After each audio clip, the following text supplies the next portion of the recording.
बिस्मिल्लाहिर्रहमानिर्रहीम। Standard capital securities scstrade.com market 1 lakh index KC 100 उस पर सस्टेन करते हुए हमारा ये ख्याल है कि अगर मार्केट जैसे 1 लाख के ऊपर क्लोज़ हो गई है तो अब जो अगला लेवल हो सकता है वो 1,04,900 के आसपास हो सकता है। बहरहाल ये तो वक्त ही बताएगा, लेकिन मैं समझता हूँ कि मार्केट का 1 लाख के लेवल को ब्रीच करना ये खुशाइंद है। काफ़ी 3-4 दफ़ा इसने टेस्ट किया, उसके बाद बिलाखिर इसको ब्रीच कर ही लिया। तो अब ये है कि हमारी जो KC 100 है, उसकी SCS की अगर अपनी वेबसाइट के हिसाब से देखें, तो फ्यूचर अर्निंग पे जो लीडिंग पी जो है इस वक़्त, वो तकरीबन 6.75 के आसपास है। यानी पौने 7 का पी हो गया है। जब हम बात करते थे तो उस वक़्त तकरीबन 3 का पी था, 4 का पी, 5 का पी, और अब ये है कि तकरीबन जैसे-जैसे इंडेक्स बढ़ा है, शेयर प्राइसेस बढ़ी हैं, मेजर वेटेज स्टॉक्स की, तो पी भी बढ़ा है और पौने 7 का हो गया है। लेकिन अभी भी जो हमारे मेजर स्टॉक्स हैं, जैसे OGDC, PPL पे हम काफ़ी बात करते रहते हैं, वो अभी भी तकरीबन 4-4 के प्राइस अर्निंग मल्टीपल पे है। यानी जगह है, हम अगर हम प्राइस अर्निंग मल्टीपल के हिसाब से देखते हैं। ये सब जो कुछ भी हुआ है इस वक़्त, और जैसे हमारा मार्केट कैपिटलाइज़ेशन भी KC 100 का बढ़ गया है। अभी कुछ दिनों पहले जब मैं बता रहा था तो $37 बिलियन था। अब ये $45.7 बिलियन हो गया है। तो ये जो चीज़ें सब कुछ हुई हैं, वो एक ही चीज़ का शाखसाना है, और वो है इंटरेस्ट रेट का गिरना, और बहुत तेज़ी से गिरना। और अब हम पेशबंदी कर रहे हैं अगली मॉनेटरी पॉलिसी की, जो कि 16 दिसंबर को है। और उसमें जैसे कि इस वक्त हम ये देख रहे हैं कि जो 12 मंथ टी बिल है, वो भी काफ़ी उसकी यील्ड गिरी है। तो कहा जा सकता है कि मज़ीद अब 15% से भी इंटरेस्ट रेट के गिरने के जो हैं वो चांसेस हैं। तो वो हो सकता है कि ये 1.5% जो है के आसपास हो, या उससे ज़्यादा हो। बहरहाल ये है कि 12 मंथ टी बिल को देखते हुए जो है वो कहा जा सकता है कम से कम 1% से तो इंटरेस्ट रेट ज़रूर गिरेगा। तो इसी पेशबंदी में हम देख रहे हैं कि हमारा KC 100 जो है वो बढ़ रहा है। यानी इंडेक्स का लेवल और मार्केट कैपिटलाइज़ेशन भी डॉलर टर्म्स के अंदर बढ़ रही है। आपको याद दिलाता चलूँ कि आज से यानी 2005 और 2008 वगैरह का जब ज़माना था, तो उस वक़्त हमारी जो मार्केट कैप होती थी वो काफ़ी ऊपर होती थी। अभी भी उस मार्केट कैप के हिसाब से ये मार्केट कैप नहीं है।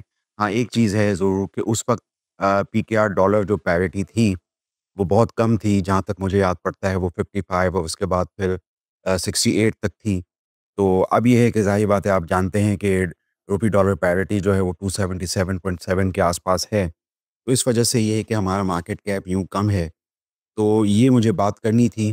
अब ये है कि जो इंडेक्स का ये लेवल बढ़ रहा है, इसमें ज़ाहिर बात है बहुत सारे लोग इसको अर्जेंटीना का जो इंडेक्स है, मर्वल इंडेक्स, उसके हिसाब से भी देखते हैं। अब वो तो बहुत ही ऊपर चला गया और वहाँ पे भी इसी तरह के मसाइल थे। इकॉनमी, मईशत के हवाले से, करंट अकाउंट डेफ़िसिट, IMF की डील हो रही है, नहीं हो रही, इंटरेस्ट रेट बहुत बढ़ रहे थे, और तो इस तरह वहाँ पे भी इसी तरह की चीज़ें थीं। और अब वहाँ पे इंडेक्स बहुत उसका लेवल ऊपर है। हमारा ज़ाहिर बात है उस हिसाब से नहीं है, लेकिन बहरहाल हम भी यानी इंडेक्स का लेवल अब बहुत जो है वो बड़ा है। यानी जब आप 52 वीक के हिसाब से देखते हैं, तो ये तकरीबन 55,000 से अब ये इंडेक्स का लेवल 1 लाख तक हो गया है। बहुत सारे सवालात थे आपके मेरी पिछली वीडियो के हिसाब से, जो मैंने इस्लामिक बैंकिंग के हवाले से, जो स्टेट बैंक की रेगुलेशन थी, जिसमें IBI पूल का 75% खातेदार को अब देना था, तो उसमें मीज़ान बैंक पे तो बड़ा इम्पैक्ट अर्निंग पे आ रहा है। 2025 में ये सब चीज़ें नज़र आएँगी। फ़ैसल बैंक के हवाले से लोग काफ़ी पूछ रहे थे। फ़ैसल बैंक मेरा एक फेवरेट पैक स्टॉक रहा है। मैंने इस पे आपको हमेशा बताया, हमने बहुत अच्छी रिपोर्टें निकाली हैं। ये नया स्केड्यूल्ड इस्लामिक बैंक है, 2 साल ही हुए हैं अभी। तो अब इसका जो जैसे बुक वैल्यू है वो 68, 69, 70 रुपीज़ की बुक वैल्यू है, और अब तकरीबन ये ₹70 इस साल के आखिर में रिपोर्ट करेगा। अभी तक ₹13 9 महीने में रिपोर्ट कर चुका है। तो प्राइस टू बुक वैल्यू के हिसाब से अभी भी ये तकरीबन जो है वो 0.7 से नीचे है। तो ये अभी भी मैं समझता हूँ कि दूसरे बैंकों की निस्बत अभी भी ये प्राइस टू बुक वैल्यू कम है, और अपनी बुक वैल्यू के हिसाब से ये कम पे ट्रेड हो रहा है। गो कि अभी ये जो न्यूज़ आई उसके बाद से ये अच्छा खासा करेक्ट हुआ है। 56 रुपीज़ से ये 47 रुपीज़ आया है, तो ये डिस्काउंट हो गया है ये पूरा मैटर। तो जो लोग ये सवाल पूछ रहे हैं कि अब क्या होगा, तो उनको घबराने की ज़रूरत नहीं है। अभी भी जो दिसंबर के नताइज फेडरल बैंक के आएँगे, वो वही 16-17 रुपए ईपीएस के हिसाब से होंगे। तो उस हिसाब से तो अभी भी जो प्राइस टू अर्निंग मल्टीपल है वो काफ़ी सही है और प्राइस टू बुक वैल्यू मैंने जैसे आपको बताया वो तकरीबन 0.69 7.7 के हिसाब से वो भी सही है। तो 2025 में जब ये मामला चलेंगे और वो ये हम देखेंगे कि आगे क्या होगा। तो उस वक़्त जो है वो ये जो अभी जो 16-17 रुपए की ईपीएस आएँगी, फेडरल बैंक में ज़ाहिर बात है उस तरह की ईपीएस शायद अब ना आए। यानी उसमें मैं समझता हूँ कि थोड़ा-सा इम्पैक्ट जो है वो अर्निंग पे ज़रूर आ सकता है और वो 2-3 रुपए का ज़रूर ईपीएस पे जो है वो अर्निंग आ सकता है, इम्पैक्ट आ सकता है। मीज़ान बैंक में ये ज़्यादा है। मीज़ान बैंक शुरू से ही स्केड्यूल्ड इस्लामिक बैंक है। फेडरल बैंक को अभी खालिसतन सिर्फ़ 2 साल ही हुए हैं। तो उनका जो नेट इंटरेस्ट मार्जिन है वो 6% तक पहुँचा था।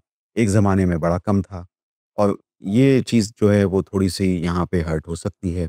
लेकिन ये है कि अब 2025 में हम ये देखेंगे। मैं समझता हूँ कि ये जो खबर थी उसकी चीज़ें काफ़ी डिस्काउंट हो चुकी हैं फेडरल बैंक में। अब ये है कि यहाँ पे डिविडेंड की पेशबंदी होगी दिसंबर के डिविडेंड के लिए। हर क्वार्टर में ये रुपया, डेढ़ रुपया, ₹2 डिविडेंड देते हुए हैं। अच्छी चीज़ है। और ये है कि हमें एक अच्छी पेशबंदी करनी चाहिए दिसंबर के हवाले से। तो मुझे जो है वो न्यूट्रल टू पॉज़िटिव स्टांस ही लगता है फेडरल बैंक का। तो ये मुझे बताना था, काफ़ी सवालात थे तो मैंने सोचा कि इसका जवाब दूँ।